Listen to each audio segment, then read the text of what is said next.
Hi, this is Stephen in Spain again, with a message for all of you dangerous idiots out there who are still not self-isolating. You should be self-loathing, frankly, because I loathe you. The Spanish government today, 27th of March, yesterday I should say, issued figures that showed that there were a little over 64,000 known cases of coronavirus in Spain, 7,871 more than yesterday. That's an increase of 14%. So far, 4,800 people have died from this pandemic. The highest rise figure of 768 in one day that Spain has had to deal with.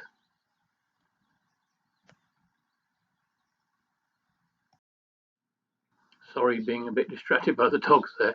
But here's the thing. Of the 4,858 deaths in Spain, 2,012 of them come from Madrid. That's 40%. So that's 2 in every 5 deaths in Spain come from Madrid. The point is that Madrid is a big city where people gather together at work, in the street, in the shops, at the bars and the restaurants and the clubs, and just generally get together. And of course, the virus has grabbed its opportunity to spread amongst them. Again, look at the deaths in the UK. The biggest proportion of deaths comes from the Muslim community. 25% of the deaths in the UK have come from 4% of the population. This is not a genetic thing, this is down to lifestyle.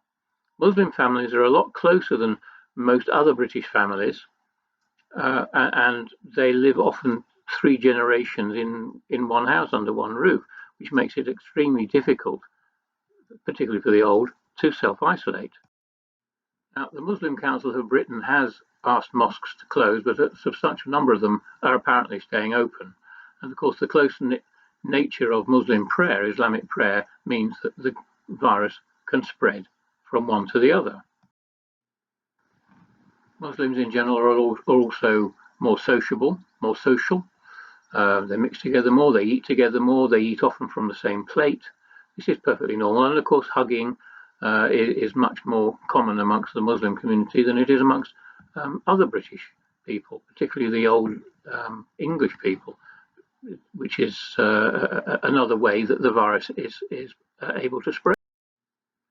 I only bring this up as an illustration of how the virus can spread. The information there I gleaned from an article in The Independent written by Shadim Hussein, himself a Muslim, just to show that your lifestyle can have a huge effect on the way this virus spreads.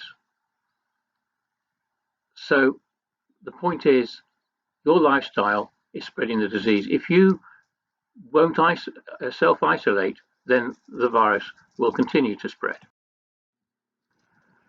What would also help, of course, is those murderous, dangerous morons who think it's funny to spit in the face of pensioners or who deliberately contaminate public spaces.